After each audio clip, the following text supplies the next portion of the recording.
Hello aspirants, welcome to the channel, your UPSC Notes. I hope you all are doing great. I wish you all the very success. Today I've got this structure of atmosphere. This is a geography topic and we will say how this atmosphere is structured. So atmosphere is structured in two ways. We have categorized, not me, but the scholars have categorized in two ways this structure. First on the basis of temperature, and then second on the basis of composition of the atmosphere. So on the basis of the temperature, they have divided the atmosphere into five parts. Five parts. So how these parts are categorized? The exosphere, the upper, अब ये मैंने इसलिए ऊपर लिखा है so that you know this is the upper layer, then the next layer, then the next layer, then the next layer, then this is the most lowest layer जो हमारे ऊपर है, जो जहाँ हम रहते हैं.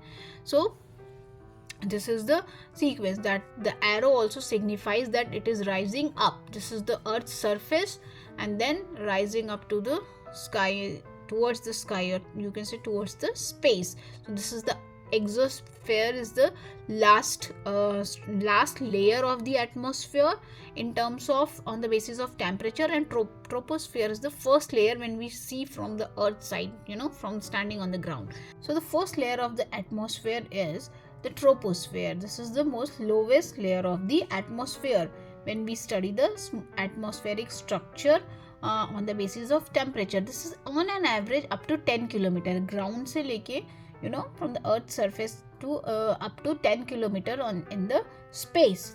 तो बट जो कि average is the 10 kilometre, and equator पे ये 18 किलोमीटर वाइड हो सकती है, and at the poles it remains 8 kilometres. So the average comes out 10.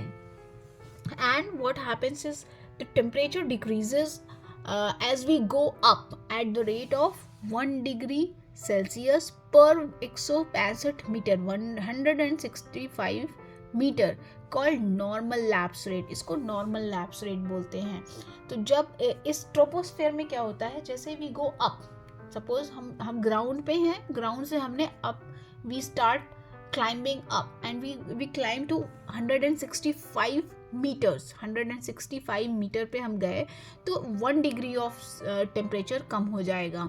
तो this will keep happening as we go up.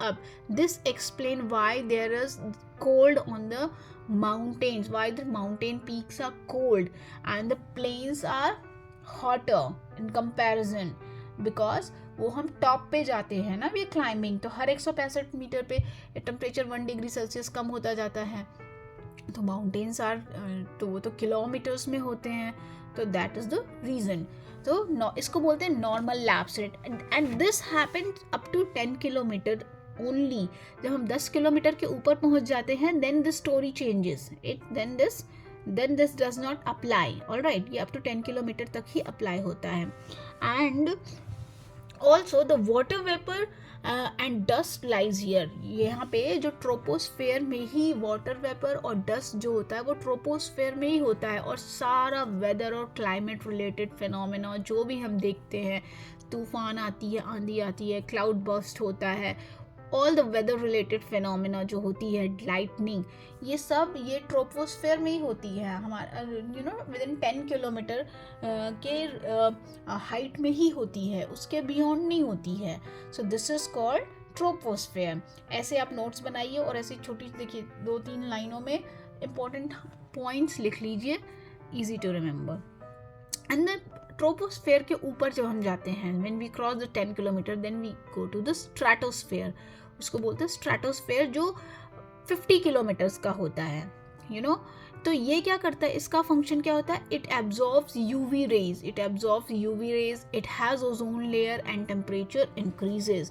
इसमें टेम्परेचर बढ़ जाता है, ये यूवी रेज को एब्जॉर्ब करता है, और स्ट्रेटोस्फेयर में ही ओजोन लेयर है. ओजोन लेयर भी ऑलवेज कीप रीडिंग इट का the hole is increasing, but अभी तो वो कम हो रहा है, it's decreasing, the gap is being field.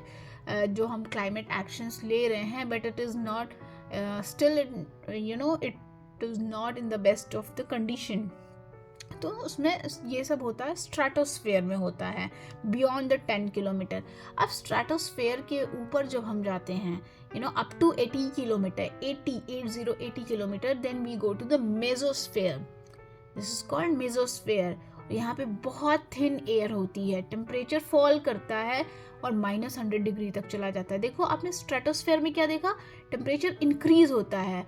पहले हमने ट्रोपोस्फेयर में देखा कि जैसे हम ऊपर जा रहे हैं हर 165 मीटर पे टेम्परेचर कम होता जा रहा है, बट जैसे अब स्ट्रेटोस्फेयर में गए, 10 किलोमीटर्स को क्रॉस किया, 10 किलोमीटर्स इनटू द स्पेस, तो इंक्रीज इन टेम्परेचर तुरंत बढ़ जाता है। बट उसके बाद जैसे हम मेसोस्फेयर में जाते हैं, द नेक्स्ट लेयर में जाते हैं, तो टेम्परेचर कम हो जाता है और it decreases, it goes to -100 degree Celsius हो जाता है। उसके बाद क्या होता है फिर, then after mesosphere come thermosphere. Thermosphere is to 400 kilometres होता है, अप टू 400 किलोमीटर। थर्मोस्फेयर क्या करता है, it protects from satellites and meteorite waste, very thin gas, and temperature increases very fast up to 1500 degree Celsius, and ionization होती है। ये सारा की वर्ड्स है जो मैंने लिखा है। I am not explain this you understand. जब आप बुक पढ़ेंगे तो खुद से याद रहेगा आपको। You don't need to write उतना जितना बुक्स में लिखा है उतना पूरा छाप के नोट बनाने की ज़रूरत नहीं है, अदरवाइज नोट का कोई मतलब नहीं रहेगा। सो आयनाइजेशन होता है थर्मोस्फेयर में। अगर आपसे प्रीलिम्स में पूछ लेगा कि एटमॉस्फेरिक स्ट्रक्चर में कौन से लेयर में या कौन सा स्ट्रक्चर के किस पार्ट, जो डिफरेंट स्ट्रक्चर्स है उसका क्या स्ट्रक्चर है या किस पार्ट में आयनाइजेशन होता है, तो आपको एक्सोस्फेयर दे देगा, mesosphere, you will get confused. तो आपको याद रखना है, दिस इज थर्मोस्फेयर। यहाँ आयनाइजेशन होता है, heat can not be sensed, it protects from x rays and gamma rays. तो क्या मतलब है इसका, ये बहुत वेरी थिन गैस होती है, बहुत थिन गैस होती है। तो जो सैटेलाइट्स ड्रॉप करती है, मीटियोराइट्स होते हैं, ये उससे प्रोटेक्ट करती है। ये उससे, क्योंकि टेम्परेचर यहाँ पे it increases very fast up to 1500 degree Celsius. जब इतना फास्ट वो होता है, टेम्परेचर बढ़ता है, तो यहाँ satellites and meteorite waste can not reach to the earth, तो इट गेट डिस्ट्रॉयड देयर। तो it protects us from satellite and meteorite waste, all right। वहाँ ionization होता है। बट एक और चीज़ है, you cannot sense the heat, we cannot sense the heat, why, because the air is very thin, temperature तो बढ़ रहा है, but if we go there we cannot sense it because thinness of the air, density नहीं है ना, density नहीं है। तो जब डेंसिटी नहीं है तो आप उसको उस तरीके से फील नहीं कर पाएंगे, it is scattered. Let's take example of hot sand. Suppose एकदम हॉट सैंड है, हॉट सैंड आपने हाथ में ऐसे मुट्ठी भर के लिया, तो आप तुरंत जल जाएंगे, you will feel the burning sensation. But अगर वो सैंड किसी ने बिखेर दिया है या ऐसा हवा में फैला दिया है और फिर आप उसमें हाथ कर रहे हैं, तो उतनी ही हॉट है, you will not feel it. Why? Because it is not dense, it is scattered, तो आप जब उसमें ऐसे जो सैंड की बारिश जैसी हो रही है उसमें हाथ ऐसे करेंगे सैंड को बिखरा के, तो वो आपको हीट सेंसेशन नहीं फील होगा। और वही अगर मुट्ठी में भर लेंगे तुरंत से you will get feel burn. तो that is the logic. I hope you understanding what I am trying to say. तो वहाँ पे इतनी थिन लेयर होती है एयर की, गैसेस जो होती इतनी थिन होती हैं that heat can not be sensed. Also this thermosphere जो लेयर होता है, it protects us from the x rays and gamma rays. तो इसका ये भी फंक्शन होता है। थर्मोस्फेयर के बाद क्या आता है, एग्जोस्फेयर।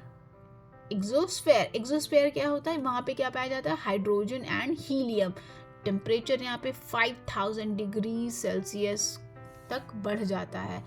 इसके बाद जो होता है एग्जोस्फेयर के बाद देयर लाइज मैग्नेटोस्फेयर। तो इस यहाँ पे जो एटमॉस्फेयर के, क्योंकि एग्जोस्फेयर के बाद एटमॉस्फेयर खत्म हो जाता है, there is no atmosphere there, that region is called magnetosphere, जहाँ पे अर्थ की मैग्नेटिक फील्ड का जो एक्सटेंट है उस रीजन में हम चले जाते हैं।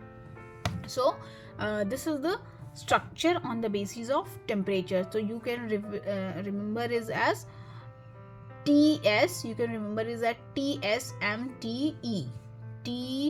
TSMTE. Troposphere, stratosphere, mesosphere, thermosphere, exosphere.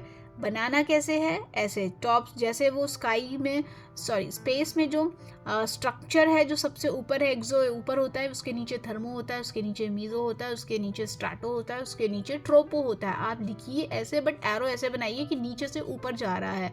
तो क्योंकि हम नीचे से स्टडी करते हैं ना, हम अर्थ पे हैं तो हम नीचे से स्टडी करना शुरू कर देंगे. हम उड़ के जाके एक्सोस्फेयर पे बैठ के then we will not dig deep down the to the troposphere. तो पढ़ना आपको इधर से है, रिमेंबर इस तरफ से करना है, ट्रोपो टू एक्सो, और लिखना है exo to tropo. Alright, I hope you understand this. Now let's see the structure of the atmosphere on the basis of the composition. So this is the structure of the atmosphere on the basis of the composition. तो composition में क्या क्या मतलब हुआ इसका?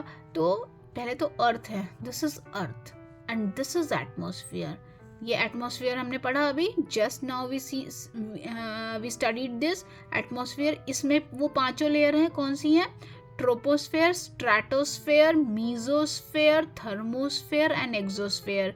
Troposphere, stratosphere, mesosphere, thermosphere, exosphere, ये atmosphere हो गया. अर्थ हो गया, earth is surrounded by atmosphere जिसमें 5 लेयर्स हैं. उसके बाद वैन एलन बेल्ट होता है. वैन एलन बेल्ट क्या होता है? ये चार्ज्ड आयनाइज्ड पार्टिकल्स होता है. ये बहुत ही चार्ज पार्टिकल्स होते हैं, आयनाइज्ड पार्टिकल्स होते हैं. वैन एलन बेल्ट इसके एटमॉस्फेयर के चारों तरफ होता है. Alright, it surrounds the atmosphere. तो कोई भी ऑब्जेक्ट, देखिए कोई भी object moving out of earth atmosphere requires protection from Van Allen belt to protect it from crashing. तो जो भी हमारी जितने भी सैटेलाइट्स या ये सब जो हम भेजते हैं मैग्नेटोस्फेयर बियॉन्ड दिस, दूसरी प्लैनेट्स पे कोई भी हम चीज़ें भेजते हैं, जैसे हम मून पे भेज रहे हैं, यू नो, और we are sending it to Mars. So हमें भेजने के लिए क्या चाहिए होता है? We need protection from Van Allen belt. That is very important. तो क्या हो गया? अर्थ हो गई. अर्थ के कॉम्पोजिशन के बेसिस पे क्या हो गया? अर्थ हो गई. एटमॉस्फेयर हो गया which has 5 layers, and then Van Allen belt हो गया जो चार्ज्ड आयनाइज्ड पार्टिकल होते हैं. और उसके बियॉन्ड मैग्नेटोस्फेयर हो गया. मैग्नेटोस्फेयर हो गया which is the region of earth magnetic field. Earth की मैग्नेटिक फील्ड का वो रीजन है, तो मैग्नेटोस्फेयर है. तो इसके बियॉन्ड जो है वो अर्थ का फिर वो स्पेस आ जाता है. That will beyond magnetosphere, the area surrounding it will be the part of the space, not the earth particularly, specifically वो earth का part नहीं रहेगा. We will not study it as part of earth, but we'll study that as part of the space. So this is all for today's video. Hope you understood the structure of atmosphere on the basis of temperature and the composition. Please like, share and subscribe this channel. Wish you all the success in your life and with your exams. See you in the next video. Love you all. Bye bye.